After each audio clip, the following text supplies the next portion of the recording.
మనసా కవించకే నన్నిలా. ఏంటి తెల్లారగానే స్నానం చేసి అలవాట్లేదా? నాకు తెలుసులే. చేసేటప్పుడు చెప్పు, మన ఉద్యోగం అందరికీ సాయం చేయడమే. నీ సాయం కావాల్సినప్పుడు చెప్పి పంపిస్తాలే. ఓ రైసులు చూద్దాం. జానికే కదా నీ పేరు? కాదు, సుమతి. ఏం కావాలి నీకు? అదే మామూలుగా ఇంటి పనులు చేసేవాళ్ళ పేరు జానికనే ఉంటది. చీపురు కట్టి తిరిగేయాలా? ఏంట్రా తనతో? ఏం లేదన్నా, తను నాకు గేలం వేయాలని చూస్తుంది. ఏంటి? తను నాకు గేలం వేయాలని చూస్తుంది అంటున్నా. నేను చిక్కుతానా?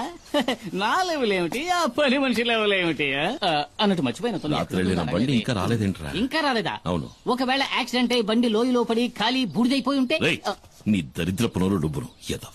అలా జరుగుంటుందేమో అన్నానంతే. మనసా కవ్వించకి శశి శశి శశి. నెమలి వాహనం రాలేదు, నా లారీ ఇంకా రాలేదని చెప్తున్నా. లారీయే కదా వస్తుందిరే. అన్నా, అతనంత కష్టపడుతుంటే వాళ్ళంతా సాయం చేయకుండా అలా చూస్తూ నుంచుంటారేంటి? మనం వెళ్ళి చేద్దామా? ఆయన దండేలు తీస్తున్నాడు రా. 96. ఏంటి కుమార్, పోటీకి వస్తావా? వద్దు సార్, వాడతారు. ఈ విషయంలో అన్నను ఓడించే వాళ్ళు ఎవ్వరూ ఉండరు. అన్న పులి కదా. మీరా నాకేదైనా ఓ పని ఇప్పించండి సార్. నేనేమీ చేయకుండా ఊరికే తిని నాకు కూర్చోను. కూడా ఊరికే ఉండడం ఇష్టం ఉండదు. అయితే నేను ఇక్కడ ఉన్న బళ్ళని కడిగేస్తాను. కొంచెం ఆలోచించేయన్నా. పరా. అయితే నువ్వు వెళ్ళి ధైర్యంగా కడిగానా? మురికి ఎక్కడుందో నేను చూపిస్తాను. గుద్దినట్టే వెళ్ళి 2 బకెట్లు నీళ్ళు తీసుకురా.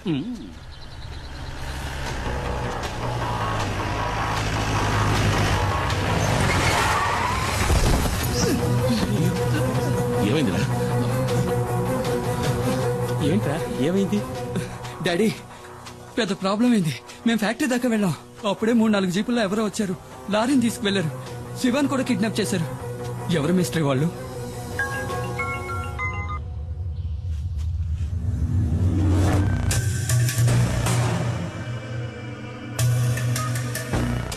తీసుకెళ్ళింది కాదురా, డిమాండ్ 1.5 అడిగింది ఇచ్చేద్దాం. అబ్బాయి ప్రాణాలతో చెలగాటం వద్దు. మనకు అబ్బాయే కదా ముఖ్యం. వాళ్ళకి లారీలో గంజాయి ఉన్న విషయం తెలియదు. అది తెలియకముందే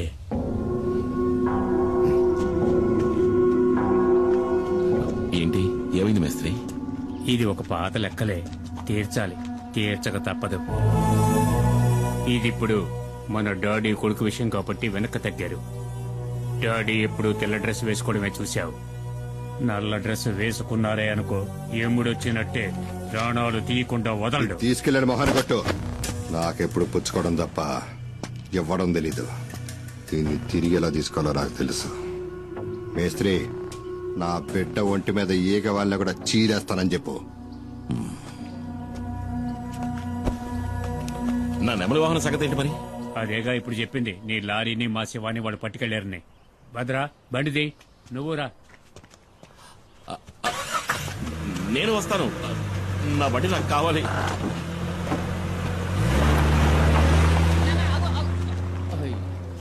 ఇక ఇక్కడున్న బళ్ళన్నీ నేనే కడగాలనుకుంటా.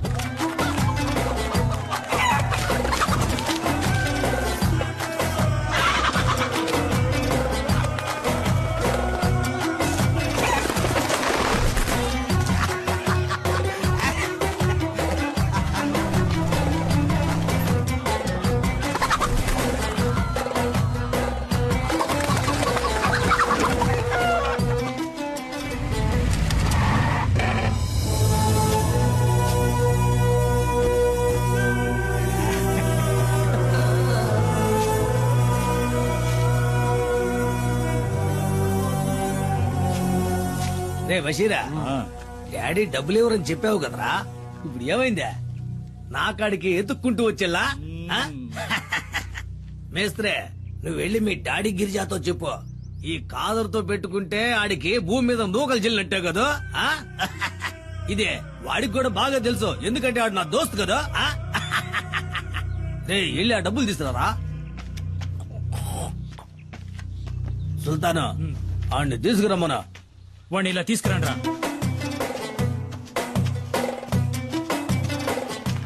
వాడు కట్లు పండ్రా. పోరా పో.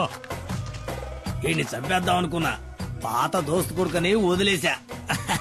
నీకెళ్ళండా. ఎవడి బండిలో తాళం లేదు. ఉండదయ్యా, తాళం బండిలో ఉండదు, ఎందుకంటే తాళం నా జేబులో కదా ఉందే. అది నాకు ఇచ్చేస్తే ఈయన దీన్ని ఈయన కదా. మీ డాడీ మా బషీర్ ని గుండెల మీద తన్నట్టు కదా, నాకు తలవంపులైపోలా. అందుకే ఆ లారీని జమేసుకున్నాలే. అయ్యో అంత మాట అనకండి. ఈ లారీ నాది. మీకు కావాల్సింది తనడమే అయితే నా గుండెల మీద తనండి, కానీ తాళం ఇచ్చేయండి. అంటే లారీ తీసుకునే పోతావా? మరి తప్పదుగా, నా లారీ నాకు కావాలి.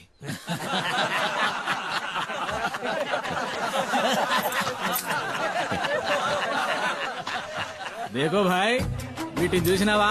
1వ నెంబర్ 7వ సంధిని బాగా కొవ్వెక్కి బలిసి ఉన్నాయి.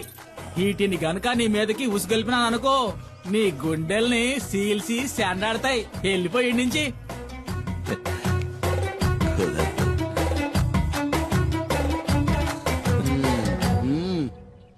నా లారీ నాకు ఇస్తేనే నేను పోతాను. నస్తానా అడుగుతున్నాడుగా, ఇచ్చేయండి రా.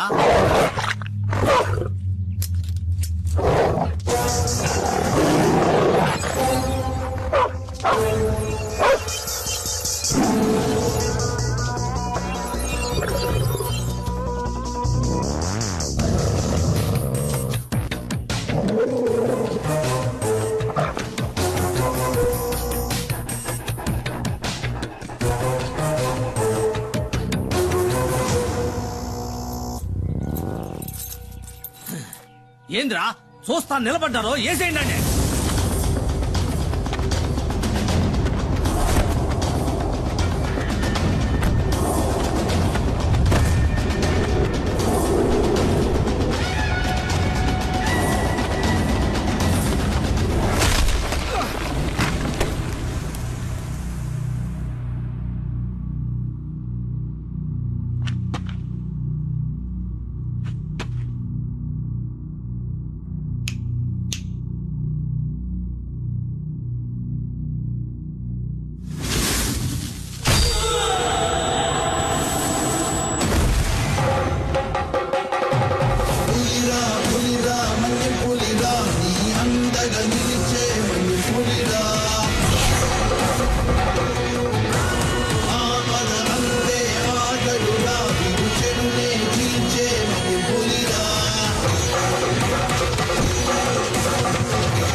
తాళం చెవి అదే మన పాకెట్లోనే కదా ఉందే.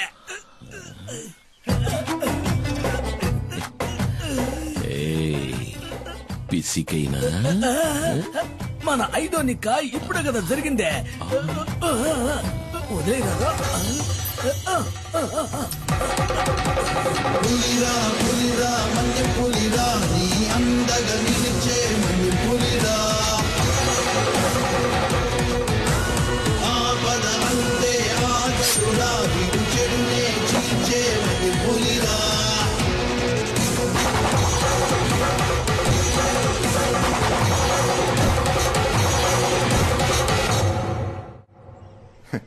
నేను అసలు ఊహించలేదు. నా గౌరవాన్ని కాపాడా. కుమార్ వీరుడు రాను. డాడీ ఒకరి భుజం మీద చెయ్యి వేసుకుని మెచ్చుకుంటే అది చరిత్ర. చరిత్ర తెలుసా నీకు? క్షమించాలి, నాకు ఈ చరిత్ర అంటే ఏమిటో తెలీదు. అన్నట్టు చరిత్ర అంటే కమల్ హాసన్ మరో చరిత్ర. నీకేం కావాలి? ఏం కావాలన్నా సరే అడుగు. ఆ దేవుడే వరమిస్తున్నాడు అనుకుని కోరుకో కుమార్, కోరుకో. నేను అడగొచ్చా? ఈ ఇంటిని నా పేరు రాయించమని అడుగుతాను. ఒకవేళ ఇస్తే అమ్మేసి డబ్బు చేసుకోవచ్చు కదా. అరే అడుగు కుమార్ అన్న. అడిగైనా అడుగు. అడుగుతున్నా, ఉమ్. అడిగేయచ్చు కదా. అడుగన్నా.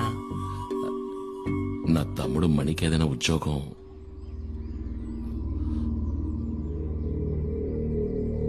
తప్పుగా అడిగానా?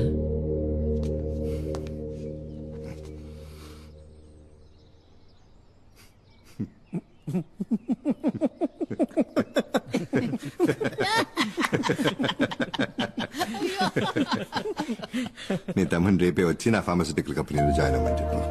నిజమా? నెలకి అతనికి 40,000 రూపాయలు జీతం. ఏంటి చాలా? చాలానా? ఎంత మాట అన్నారు సార్. నేను మీకు జీవితాంతం రుణపడి ఉంటాను. మణికి మంచి ఉద్యోగం, నెలకి 40,000 జీతం. నాకు మా నాన్న చెప్పిన బాధ్యతలు తీర్చేశానని సంతోషంగా ఉంది. ఎందుకో తెలియట్లేదు, నాకు చాలా భయంగా ఉంది. దేనికే? పాపం ఆయన చూడ్డానికే మొరటోడ్లా ఉంటాడు, కానీ చాలా మంచి మనిషి. ఆ పేరులోనే ఏదో మాయ ఉంది. డాడీ గిరిజా. నేనేమడిగినా చేయడానికి ఆయన సిద్ధంగా ఉన్నాడే. అవసరాల కోసం ఆదరించే వాళ్లతోటి, అవసరానికి మించి ప్రేమ చూపించే వాళ్లతోటి జాగ్రత్తగా ఉండాలి. మూసుకుని వాకుండా పడుకోవే. పల్లెటూరు బయట నీతో చెప్పాను చూడు. ఓ, నువ్వు మాత్రం పట్నంలో పుట్టావా ఏంటి? ఇదిగో నాతో మాట్లాడదు చెప్తున్నా. నువ్వు నాతో మాట్లాడుకు. ఆ, గీలి కుమారు, నాకు అసలు ఏమీ తెలియదు అనుకుంటున్నాడు. నేను బుద్ధి లేని దాన్ని. దున్నపోతులాగా ఎలా నిద్రపోతున్నాడో చూడు. ఇప్పుడే కదా నాకంతా అర్థమైంది. ఆడు ఇంద్రుడు చంద్రుడు అంటూ పొగట్టం ఒకటి. నాకు మాయ మాటలు చెప్పి ఎంత హాయిగా నిద్రపోతున్నాడో. లేవయ్యా. ఎవరిని మోసం చేస్తున్నావు? కొడతావంటే ఈ ఊళ్ళోకి రావడానికి, దానింటి పక్కనే ఇల్లు చూడ్డానికి నువ్వెంతగానో కష్టపడ్డావు కదా. ఆ, ఆ, ఆ, ఏంటే? ఏంటా నిన్ను మైనా మైనా అంటూ సరసాలా ఏంటి విషయం? ఏమో నాకేం అర్థం కావట్లేదు తల్లి. మీ అమ్మకి నట్టు కొంచెం లూసారట్టుంది. పద వీళ్ళేంటో చూద్దాం. నేను అమాయకురాలని చెప్పి మోసం ఏంటే చేస్తాను. పొద్దున్న ఈ గొడవ? ఏం జరిగిందిరా? సరే గాని నాకు మంచి టీ ఇవ్వు. టీ లేదు జీ లేదు, వెళ్ళి ఇక్కడి నుంచి. ఏయ్, ఏంటో ఈ సనుగుడు? అసలు ఏం జరిగింది? నాకు మతి చెడింది. నిన్ను నమ్ముకొని వచ్చాను చూడు, అదే నేను చేసిన పెద్ద తప్పు. సే కాస్త అర్థమేంటి చెప్తావా? నేను చెప్తాను. హెహె, పక్కింట్లోనే సమస్య. నిన్న రాత్రి ఆ ఇంటి బాత్రూమ్ లో అనుకోకుండా నేను ఒక వెలుగును చూశాను. ఆ సమయంలో బాత్రూమ్ లో లైట్ ఎందుకు వెలగాలి? కరెంటు ఊరికి వస్తుందా ఏంటి? అది చూడగానే నాలో ఇంట్రెస్ట్ పెరిగింది. అసలు మ్యాటర్ ఏంటని నేను చాటుగా ఉండి చూశాను. షాక్ అయిపోయిన. లోపల ఉన్నది ఎవరనుకున్నారు? ఎవరు? ఎవరై ఉంటారు? ఎవరో చెప్పరా. నీకు బాగా కావలసిన వ్యక్తి. అంటే అంటే ఏముంది, నీకు బాగా బాగా కావలసిన ముఖ్యమైన వ్యక్తి. ఎవరో చెప్పి చావరా. ఎవరో చూపిస్తే మీరు నా బుగ్గ మీద ముద్దెట్టుకుంటారు. రండి చూపిస్తా. నువ్వు రా వదినా. నువ్వు తనను చూసావంటే నువ్వు వదినా కలిసే నాకు ముద్దిస్తారు. అంత సంతోషం వేస్తుంది. అదిగో చూడు. జూలీ. జోజోలీ కాదు, జూలీ.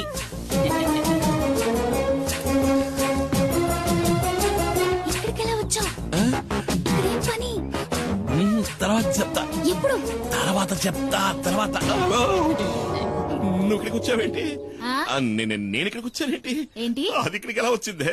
అదే నేను నిన్ను అడుగుతున్నది. అది ఇక్కడికి ఎలా వచ్చింది? నాకు తెలీదు. నీకేమీ తెలీదా? ఇద్దరు కలిసి నాటకాలు ఆడుతున్నారు. ఇంట్లోకి రా మైనా. చెప్తా. తప్ప. అంటే మీ ఇద్దరి మధ్య అక్రమ సంబంధం ఉంది. ఓ నీ. ముద్దడిగితే రేయ్, మొత్తేశాడు. నీకు పనిలో టైం కావట్లా? స్నానం చేసి బయలుదేరచ్చు కదా పోరా. నువ్వేంటి నా మీద విరుచుకుపడతావు? నేనేం చేశానని? నువ్వు రాముడివి, శ్రీరాముడివి.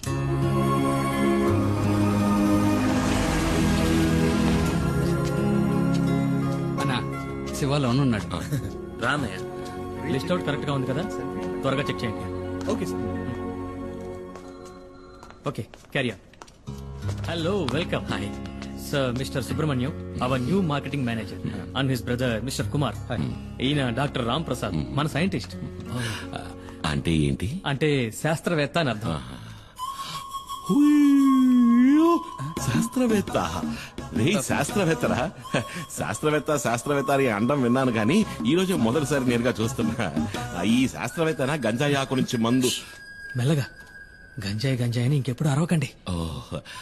ఓరి నా శాస్త్రవేత్త, వాళ్ళంతా తెలివితేటలే అనుకుంటా, అందుకని ఇంటికి నెరిసిపోయాయి. సుబ్రహ్మణ్యం, నీ క్యాబిన్ ఎదుగో అక్కడ ఉంది. John sir, please take him. Sir వెళ్ళు sir please. Please come sir. Remani, ఇదేనా నీ గది? అవునన్నయ్య.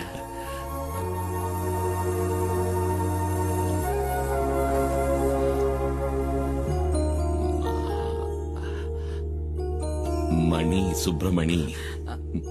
అన్నయ్య అది మార్కెటింగ్ మేనేజర్. చదువు నన్ను ముద్దురు కదా, ఊరికేదో బాగేశా. రే నువ్వు వెళ్ళాయి ఆ కుర్చీలో కూర్చోరా, ఓసారి తన్నిదిన చూసుకుంటాను. నన్ను ఆశీర్వదించన్నయ్య. ఏంట్రా? నన్ను చూసుకోవడానికి అమ్మా నాన్న కూడా లేరు, అన్నీ నువ్వే కదన్నయ్య.